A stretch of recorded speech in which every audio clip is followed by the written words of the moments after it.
true. I'm gonna hit you with 3 true or falses. And I know you can't speak for all the lesbian sisters, but I just want you to give your point of view. A lot of our lesbian sisters came to the lifestyle through abuse and abandonment at the hands of males. Father abuse, past spousal abuse with other men they dated. In your experience, how do most of our sisters come to the lifestyle? Ooh, give me 2 of the biggest reasons they come into the lesbian community from your own experience. What brings our sisters there? The ones who choose it, not the ones who say I was born like this. I mean the ones who actually know that this was a conscious choice that I made. What brings them to it? What are some of the triggers you've seen that bring the sisters into it? Men. Yes, that has been my experience. So what advice would you have for men as it relates to our treatment of Black women that you think could probably slow down the exodus from the heterosexual community to the Rainbow Nation? Well, Doctor, I'm working on some new stand-up material about this exact topic. I think it's really going to shake the block. A lot of people are going to be upset, but it is what it is. I feel that men hate women. I feel men resent women. I feel women. I feel that men resent women because I think women have, the one thing that men need. And I think men resent women for that. I think there's a lot of control over that. A lot of women, we've come to a place where we have a lot of animosity between men and women. And I think men, yeah. I want you to clarify, because you said something that was pretty powerful. I want you to go in. I want to make sure I'm following you.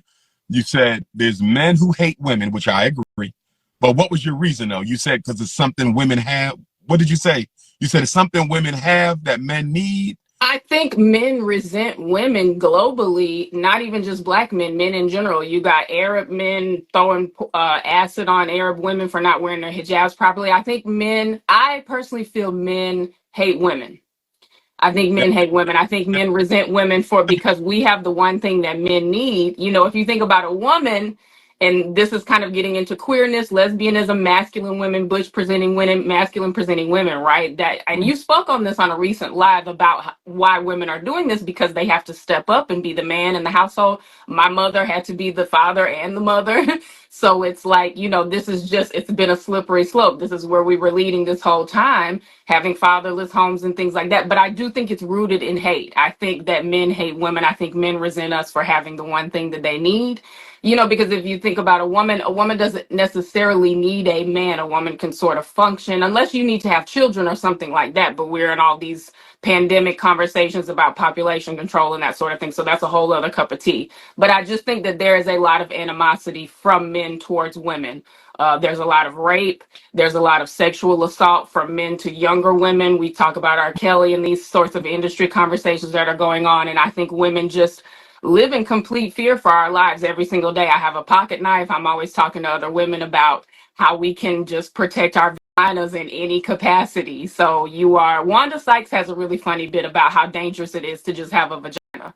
Like, how you could just go for a jog, and, she's a part of the alphabet community as well. But, I think it's just, the answer is simple. It's a 3-letter word, and it's men, M-E-N.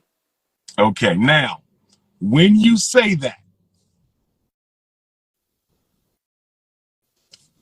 I need you to clarify, because you have some sisters, be they heterosexual or lesbian, who will scapegoat men totally for the trauma they've had in their lives. Here's my question to you. Do you think women can go so far in their criticism or accountability towards Black men that you almost breed a hatred from Black women towards Black men who have not even been traumatized? In other words, how much is awareness? How much of it is holding Black men accountable? And where is the fine line between I'm holding my brothers accountable to I'm completely condemning the existence of the Black male species? Help me out. Where do we draw the line between accountability responsibility for what black men have done versus black women who are on an all-out assault, who want to destroy the image of black masculinity in our community. Where can we draw the line? Okay, this is a very deep question. I mean, I kind of need you to break it down for me in parts a little bit. It feels like a huge, that's a big question. Let me get another way. Do you hate men? No, I love men. Okay. Do you know women who hate men? Maybe. Okay. I want you to think about the women you think might hate men. How do you differ as a woman who doesn't hate men, but who is lesbian? How do you differ from a sister who is lesbian and hates men? What is qualitatively different in terms of personality and outlook between you and a sister who actually hates men? Well, I mean, that's a tricky question. I'm very different from a lot of people. Problem. When you first said men are the problem. No, I didn't say men are the problem. That's not what I said. That's not what I said. Black masculinity advocates. That was my first reaction. But when you said you love men, I said, okay, she can't be a black anti-masculinity advocate because she says she loves men. So how do you differ from sisters who do hate men? In other words, I'm different because I don't do this, or I'm different because I do this. What would set you apart from them in terms of your outlook towards black men? In other words, how do we know you don't hate black men? I lead with love. I think we have to figure out how to get back to love. And if the man is supposed to be the leader, the man has to lead with love. And I think men don't lead with love. They lead with rape. They lead with assault. Usually they lead with violence. Men are very violent. Heavy when you say black men lead with, because that makes it look like. I didn't say black men. I said men. Okay, but let's stick to the race, though. Let's keep it to us. Let's stick to the race. How would you say black men are leading? How would I say black men are leading? Are leading in our relationships with women. How you say like men will lead with rape. How do you feel black men are leading? We're leading. We're engaging women on what level? With what energy? How are we presenting? When you come across a group of black men, what are your expectations of what we're going to do when we meet you? Try to figure out how to. So the number one thing on a black man's mind is coochie. Yes. But we got to get the consciousness over the coochie. This is what we got to get the consciousness over the coochie. We must get the consciousness over the coochie. Now, let me ask you this. How do we get the consciousness over the coochie when so many black women are leading with sex too? Mm-hmm. Yeah. Like black women are the most sexually objectified group, and they also objectify themselves the most. No other woman in America sexually objectifies herself as much as a black woman. So my question to you, Queen, and I'm loving this conversation. I appreciate you for being here. My question for you is, the black men, we need to get phallus control. You're absolutely correct. We need to get phallus control. We do. Our sexual irresponsibility is destroying the community, hands down. But what about the sisters' sexual objectification of themselves? What would your message be to them? And why do you think black women lead with sex so much? All of our singers, all of our dancers, all of our rappers, you know, sisters, the way women dress, black women are leading with sex. So is it a contradiction to say the brothers are looking for coochie and the sisters are dressing for their coochie to be seen? So it's like, how do you split that apple pie of responsibility up? No pun intended on the apple pie. How do you split it up? Okay. It's a deep question, Doctor. You know, I got a reference as a comedian. I'm studying my legends, Paul Mooney, all the greats, Cat Williams. Cat Williams has a really funny bit where he talks about basically colonizers going to Africa for the first time and seeing black women. And he says, that's their women? What's that on their backs? That's their asses? Let's go! Let's go! We all under mind control, Doc. We under mind control. The black women were taken. As you know, tale as old as time. This was the downfall of the entire situation, right? We were taken. Now you have people with my complexion. I'm not supposed to be this color, right? My sister Angela Davis not supposed to be this color.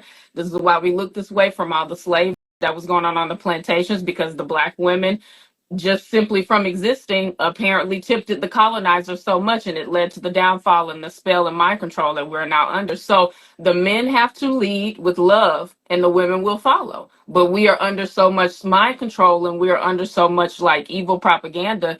We just have strayed so far from God's light. But if black men are able to find a way to stand up, and like you said, I forgot how you worded it, phallus control.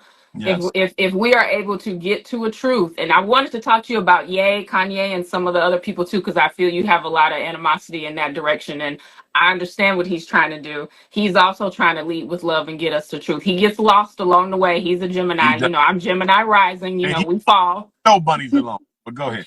But we got to lead with love. These bots and these AI, you just had a bot call you. This AI is really out here. We have to fight with love. You know what I'm saying? We got to, because they're training the bots to fight and they come in with the hate. They just want to get you to engage. We have to start leading with love. As soon as the black men step up and lead with love and not lust, the black women will follow, I feel. But I also am not versed to speak on this because I don't date men. I mean, the only relationship I've been in is with Have a you ever, man. and what age did you stop? Listen, Umar, you gonna end this live on me, Doc. The only man I've ever dated was a white man, but that was when I was asleep. I was in my get out era. God woke me up. I got out. I'm halfway there. I got one leg in the elemental P What brought community. you into lesbianism then? I feel it was always there. I've always been very masculine, very tomboy, but I don't identify with that label lesbian if we're getting into terminology and stuff. I'm queer. Well, I'm still open you to had men. I just, termination. that it's just very fearful dealing with men. You can get STDs, you can get pregnant and unwanted pregnancy. There's a lot rolling the dice when you're dealing with, cishet men. Okay, I'm gonna put my psychology hat on real quick. Yes, thank you. When I hear your reasons, I also hear trauma. Of course, but that's So black people's middle name is you've trauma. been through at least one traumatic relationship with a black man. I've never dated a black man. No, it may have not been romance. It could have been biological father. But Yeah, my mother says this. My father passed away when I was 12. My mom says that I have trauma attached to that. and so Uh, who was your father figure from 12 into adulthood? Did you have one? Other men in my family felt close family friends of his. My father was sort of like you. He was a community organizer and activist. He was from Brooklyn, and there's a big mural up of him in Connecticut where he's buried in Stamford, where I was born. But yeah, there were men around, but you're not wrong. I'm agreeing with you. There has to be that figure in the home, present, physically there, because I must have at some point, started to gravitate toward masculinity, playing more with the boys, roughhousing and stuff like that. And, that just sort of adapted within my personality. But it was also what I was observing as well, right? Having been in a single parent home, my mother fixing everything, providing, So it's you're not wrong. I mean, I love the psychological aspect of it. I love when you say psychologically black. I'm speaking in Dr. Umar. I want to get a Dr. Umar dictionary going for the young generation. Got you. I appreciate you, Mama. One last question for you, because you said something earlier that sparked my thinking. I noticed that many of the lesbian sisters are hyper masculine. Some of them. You don't pose this way, but You're referring to what we would call like studs or AGs or butch. Yeah, white women call butch. Yeah. right. Here's my question. What leads a woman to the hyper masculine partner, aka stud, versus a strong heterosexual male? Why date a woman who is artificially posing as a strong black man versus having the organic, real strong black man? Why would a woman go to the female who's living her life as an artificial male versus with a real black man? Help me understand the psychology of that. She goes past the brother to the woman who's living her life for the most part as a man. Uh-huh. Once again, I got to give my disclaimer. I don't identify as a stud, and I have never dated one, so I don't. I'm not But versed enough to I speak. I'm got you. not qualified enough to respond. But from my perspective, I can just give you my interpretation of what I've observed being in Yeah, the yeah, community. yes. It's simply kind of going back to what I said earlier, which is that to my impression is that you're basically just getting a safer version of a man, right? Wow. You're getting a much a version of a man that you can have a better chance of trusting. Once again, I don't identify as a stud. I don't identify as I've masculine. actually said that. I did a live before Okay. lesbianism. And I said the reason why sisters will go to a masculine woman instead of a masculine man is there's less risk for Yeah. abuse. That's how I would interpret that situation. I mean, I'm thinking as a queer woman, if I'm passing a man to seek out a masculine presenting woman, it's probably because I'm going to feel a bit more security there. I'm going to feel a bit safer. There's less risk of my children there's less risk of another woman entering the space because, as we know, men struggle with the fallacy. So But there's let a me, conversation of other women being involved. You're going to have a little bit more chance of, is it monogamy or just trust? I think it's probably the word I'm looking for. It's like I think there's a little bit more trust there. But once again, I want to give a disclaimer. I hope I'm yes, not yes, offending any studs or black queer people that are yes. watching. I really am not. I can't speak to situations that I've never been involved in. Last question. How old are you, if you don't mind me asking? I'm gonna be 35 next month. 35. You've never dated a man. Would you ever No, consider? no, no. I've actually never dated a woman. The only relationship I've been in is with a man, but I identify as like queer, bisexual, Oh, like so gay, you've never whatever. been in a relationship with a woman? I've got 5 planets in Capricorn, Dr. Umar. I just be focused on the bag if I got to be honest with you. I'm not really a dater type of person. I don't really be out here dating like that. Okay, so you could date a man. I'm not closed off to anything. I think in order to receive God's blessings, you got to be open. You got to be in the right place at the right time. I'm definitely not opposed to men, but like I said, I think uh, as a woman, I just kind of am very fearful of men. I think, and a lot of this is rooted in childhood trauma. I will absolutely admit that my Okay, mom. I okay. think something happened to my mother, if I'm being honest with you, when she Yeah, was younger, and she is just absolutely horrified of men. She tried to date a few guys. God bless her with a lot of really nice black men, but she, first of all, didn't know how to treat them because she didn't have her mother. So she probably wasn't able to observe how to actually care for a black man and treat them. So she unfortunately ended up being very mean to all the black men that God blessed her with that were really good men. And they actually stayed in my life. That's to answer your question earlier. You asked me who was my father figure after my father passed. Lots of really great black men that God blessed us with and stayed in our lives, maintained healthy relationships. But she didn't know how to treat a black man, is what I observed. So, of course, she alienated and pushed them away. And then, of course, me as a youth observing that, that's going to program me to also fear men, have a fear of men, grow up with a fear of men, not trusting men. But I love men. All my best friends are guys. But that is the queer side. That's the side that identifies with masculinity and playing video games and just hanging out. I don't want to do shit that like most straight girls want to do. So it's very interesting. But basically, long story short, Doc, we are psychologically down bad.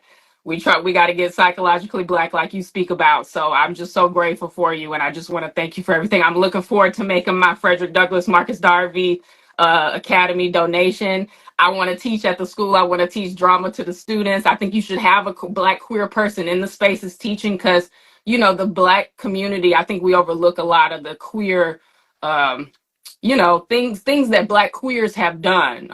There's a lot of that people don't talk about or that get swept under the rug. And whether you think of it as an illness or a disease or what, we still have to acknowledge the positivity that black queer people have done for the community.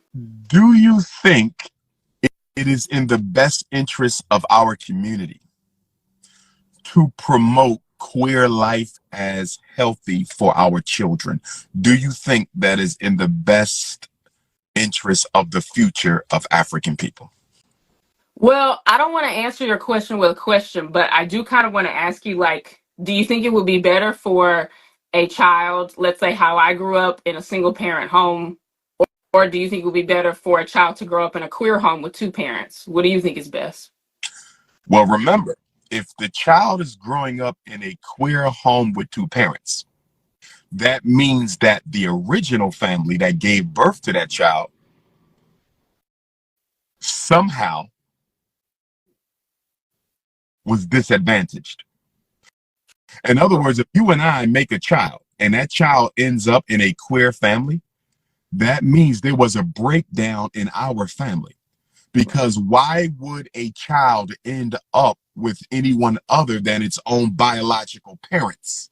What I'm asking you is, would it be better to focus on healing the traditional Black family? Should that be the focus, as opposed to looking to the queer family as a band-aid to raise our children? I think we can have both. Life is about balance. I think if you spend time trying to heal the family, the child may get corrupted in the time that you need to try to heal, when the child could have had a queer, loving household in that amount of time. So you But can try wouldn't you to. admit that in the queer family, those two individuals, those two women, those two men who are together in the queer family, wouldn't they also be the product of dysfunctional homes based on the fact that they are queer themselves? Possibly. I mean, So yeah, you're not wrong. queer people came from two dysfunctional homes that produced their sexual confusion. If we bring a child into a family ran by two sexually confused persons, how could that be healthy for that adopted child? I don't know. That's a good question. You, I don't know you the see where answer. I'm from? I always see your point. You're never wrong. I don't think you've Gotcha. ever told a lie or said anything wrong. I always agree with you as a queer person. I love everything you say. I got you, love. Well, listen, I want to thank you for being so honest, so straightforward.